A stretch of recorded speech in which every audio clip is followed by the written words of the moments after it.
देखिए कन्हैया कुमार कितने बेबाकी से अपनी बात रख रहे हैं और बहुत ही समझदारी से, और जो भी बात वो कह रहे हैं हर एक बात का तर्क है। जरा सुनिए कन्हैया कुमार जी की पूरी बात, और हमें कमेंट और सब्सक्राइब जरूर कीजिएगा। कन्हैया जी, आपने मोदी जी की बात किया, योगी जी का बात किया, कहीं पे भी राहुल गांधी का बात नहीं किया। दिल्ली से आते वक्त आप मिलके आए थे क्या? और दिल्ली से आते वक्त राहुल गांधी कौन है? और सुनिए, आप इक्वालिटी की बात कर रहे हैं। कौन राहुल? आपने कौन राहुल? हेलो, आपका प्रश्न राहुल गांधी के बारे में क्यों नहीं बताया? बस यही है, और कुछ है? इक्वालिटी की बात करते करते आपने सिर्फ बीजेपी को टारगेट किया, जो 5 साल से अभी आई है। 60 इयर्स जो बाद में कांग्रेस ने किया, उसका कुछ नहीं देखा आपने, उसका एक भी नहीं देखा। जो दिखा योगी जी, आपका प्रश्न मोदी जी है। आप सुने ही नहीं, आप ध्यान ही नहीं दिए। लाल बहादुर शास्त्री 1904 में पैदा हुए, मुगल सराय में पैदा हुए, 1952 में रेल मंत्री बने, और एक बार रेल दुर्घटना हो गई थी तो उन्होंने कहा कि हम इस्तीफा दे देंगे। ये 2014 से पहले की घटना है ना? ये 2014 से पहले की घटना है कि 2014 के बाद की घटना है? 2014 के बाद जो हुआ कि मुगल सराय स्टेशन का नाम बदल करके दीनदयाल उपाध्याय के ऊपर रख दिया गया। तो आप मुझे बताइए कि इस देश में जो सरकार है, सवाल उससे पूछा जाए कि नेहरू से पूछा जाए? आप बता दीजिए। ये तो वही बात हो गई ना, इस पे हमने बात की, हमने कहा आपको। देखिए, ये एकदम जानते हैं संबित पात्रा स्टाइल सवाल है। ये क्यों है, ये क्यों है, इसको आप समझिए। आप जो है, आप मुझे ये टैग करना चाहते हैं कि आप 2014 में जो हो रहा है उस पर ही सवाल कर रहे हैं। नहीं, थोड़ी सी जहमत उठाइए। मैं उम्मीद करता हूं कि आपके पास एंड्रॉयड फोन होगा, और आजकल 4G स्पीड भी जियो धन धनाधन दे रहा है, तो आप जो है उसको खोलिए, और आप जो है मेरा टाइमलाइन 2014 से पहले जाकर के चेक कर लीजिए कि क्या एक भी सवाल हमने मोदी जी से पूछे हैं? एक भी सवाल हमने मोदी जी से नहीं पूछे हैं। जो भी सवाल हमने पूछे हैं माननीय डॉक्टर मनमोहन सिंह से पूछे हैं।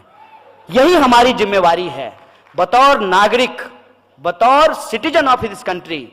It is our responsibility to ask the question to the power. माने कमजोर से सवाल तो कोई भी पूछ सकता है। कमजोर से सवाल पूछने में क्या है? जो पावर में बैठे हैं उनसे सवाल पूछिए। आप बताइए, आप कह रहे हैं राहुल गांधी, क्यों नहीं राहुल गांधी? प्रधानमंत्री हैं देश के, क्या है? अरे जब प्रधानमंत्री हो जाएंगे तब राहुल गांधी से भी सवाल पूछेंगे, इसमें क्या दिक्कत है? और ये बात आप मेरा नोट करके रखिए कि राहुल गांधी प्रधानमंत्री हो जाएंगे, और राहुल गांधी जो आज बात बोल रहे हैं, यदि उस बात को नहीं पूरा करेंगे तो इसी मजबूती से राहुल गांधी से भी सवाल पूछेंगे। यह बात को हम आपको कह देना चाहते हैं। यह जो साजिश है, इस साजिश को आप समझिए कि अपनी गलती जो है वो हम पड़ोसियों के मत्थे मर देना चाहते हैं। मैंने आप बताइए कि देश में जो हो रहा है उसके लिए हम पाकिस्तान का नाम ले रहे हैं। क्या है पाकिस्तान? मुकाबला करना होगा तो पाकिस्तान से मुकाबला करेंगे। अमेरिका, ब्रिटेन और चाइना से मुकाबला नहीं करेंगे कि पाकिस्तान से मुकाबला करेंगे। इसको आप समझिए। जानबूझ करके एक ऐसा कॉम्पिटिटर चुना जाता है। वीडियो गेम खेलते होंगे मोबाइल पे। वीडियो गेम में क्या होता है कि क्रिकेट खेलता है लोग, तो अपने हिसाब से प्लेयर चुनना होता है, अपने हिसाब से टीम चुनना होता है, तो जो खेलता है हमेशा वही जीतता है। ये देश में वही हो रहा है। सरकार में जो बैठे हुए लोग हैं अपने हिसाब से विपक्ष चुन रहे हैं। मैं विपक्ष नहीं हूं, मैं विपक्ष की भूमिका में होना भी नहीं चाहता हूं, लेकिन विपक्ष का जो काम है वो काम यदि सरकार करे तो फिर विपक्ष क्या करेगी? विपक्ष का काम है सवाल पूछना, सरकार का काम है जवाब देना। विपक्ष जो है उसको कहता है जवाब दो, और सरकार जो है वो सवाल पूछ रही है। ऐसा थोड़ी होता है। जो कांग्रेस ने किया तो कांग्रेस ने वो भुगता। कांग्रेस है, राहुल गांधी तो प्रधानमंत्री नहीं है, मनमोहन सिंह भी नहीं है। वो जो है, जो मुद्दा आपने उठाया था माननीय मोदी जी ने करप्शन का, कि ये लोग बहुत करप्ट लोग हैं, इनको सत्ता से हटाइए, हमको सत्ता में लाइए, हम जो है काला धन वापस लेकर के आएंगे। आया? और क्या कहे थे कि हम 2 करोड़ जो है रोजगार पैदा करेंगे, मिला। बोले थे महंगाई कम कर देंगे। जाते हैं ना तो हंसता हुआ नूरानी चेहरा प्रधानमंत्री का पेट्रोल पंप पे देख के लगता है कि काश जो है, काश मोदी जी का, जैसे उन्होंने प्रचार में 3D फोटो मोदी जी का घूमता था एकदम ऐसे चलते हुए 3D। हमको तो मन करता है कि पेट्रोल पंप वाले को कहें कि यार यहां भी 3D फोटो लगा दो प्रधानमंत्री का। कम से कम ये देख के तो महसूस हो कि असली प्रधानमंत्री हैं, देख रहे हैं। पेट्रोल का दाम जो बढ़ रहा है वो रोज देख रहे हैं, ये एहसास तो हो। ये सवाल किससे पूछा जाए बताइए? वो जानते हैं क्या करते हैं? ये सवाल वो जेएनयू पे के ऊपर रख देते हैं, ये सवाल वो हमारे ऊपर रख देते हैं। ये सब आप तो माने आप शरीफ आदमी हैं, आप बहुत अच्छे तरीके से पूछे हैं। लोग जानते हैं हमको क्या कहता है? लोग तो कहता है कि ये क्या बोलेगा, ये तो देशद्रोही है। अब बताइए, ये भी सवाल सरकार से पूछना चाहिए, तो हमसे पूछ रहा है। देश में गृह मंत्री हैं, कड़ी निंदा करते रहते हैं इसे हाथ हिला के। देश में जब गृह मंत्री हैं, देश में कानून है, देश में न्यायपालिका है। अगर हमने देश के खिलाफ कुछ बोला है तो हमको पकड़ करके जेल में डालिए। टैक्स का पैसा तो आप बर्बाद कर रहे हैं साहब, कि हमको जेल में डालने की बजाय हमको बॉडीगार्ड देकर के देश दुनिया घुमा रहे हैं, देश घुमा रहे हैं। ये सवाल किससे पूछना चाहिए? सरकार से ना, कि देश में अगर कहीं कुछ हो रहा है गलत, कुछ भी गलत, अगर मान लीजिए किसी ने नारेबाजी कर दी है, हम तो नहीं किए हैं, अगर किए होते तो आपको भरोसा दिला देते हैं। ये लोग डर की सत्ता कायम करना चाहते हैं, लोगों के सामने एक ऐसा तोहमत लगाते हैं कि लोग चारों खाने चित हो जाएं। किसी भी इंसान के ऊपर एक ऐसा आरोप मर दो कि उसकी सारे के सारे सवाल की लेजिटिमेसी चला जाए। जो सवाल हैं वो सवाल पूछना ही बंद कर दे, उसको इतना डराओ। यदि ना डरे तो गोली चलाओ, गोली चलाने के बाद भी नहीं डरे तो जान ले लो, नहीं माने तो जेल में भर दो। यही हो रहा है ना देश में। और आप तब भी कहते हैं कि सवाल जो है वो मोदी जी से ना पूछ करके राहुल गांधी से पूछा जाए। सत्ता से सवाल पूछा जाता है साहब, और सत्ता से सवाल पूछना चाहिए, और सत्ता किसी की भी हो, हर किसी से सवाल पूछना चाहिए। और हम हैदराबाद की इस आवाम को, गंगा जमुनी तहजीब को मानने वाली इस आवाम से हम यही अपील करना चाहते हैं।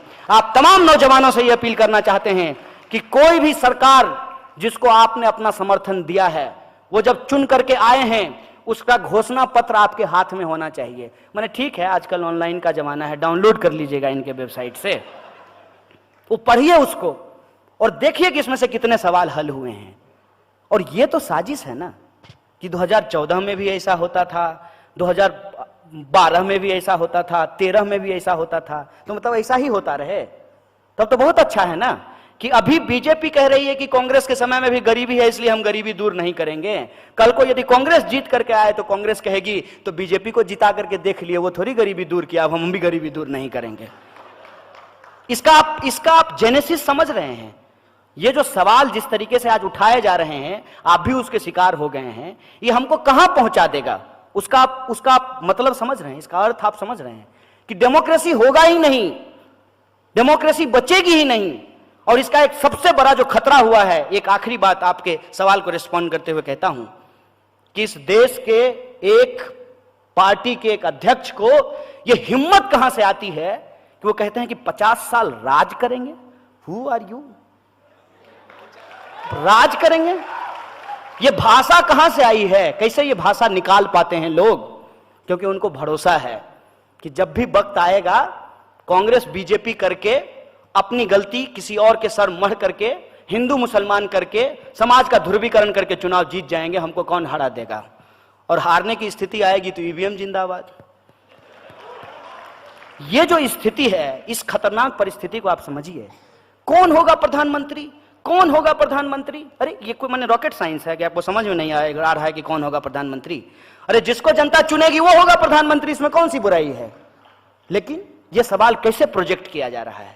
ये सवाल ऐसे प्रोजेक्ट कर रहा है जैसे 2019 में चुनाव नहीं होगा, पार्लियामेंट्री डेमोक्रेसी नहीं होगी, WWF का फाइट जो है राहुल गांधी होंगे और दूसरे तरफ जो है मोदी जी होंगे, दोनों के बीच में फाइटिंग होगा और जो फाइटिंग जीतेगा वो देश का प्रधानमंत्री बनेगा। ऐसा है क्या?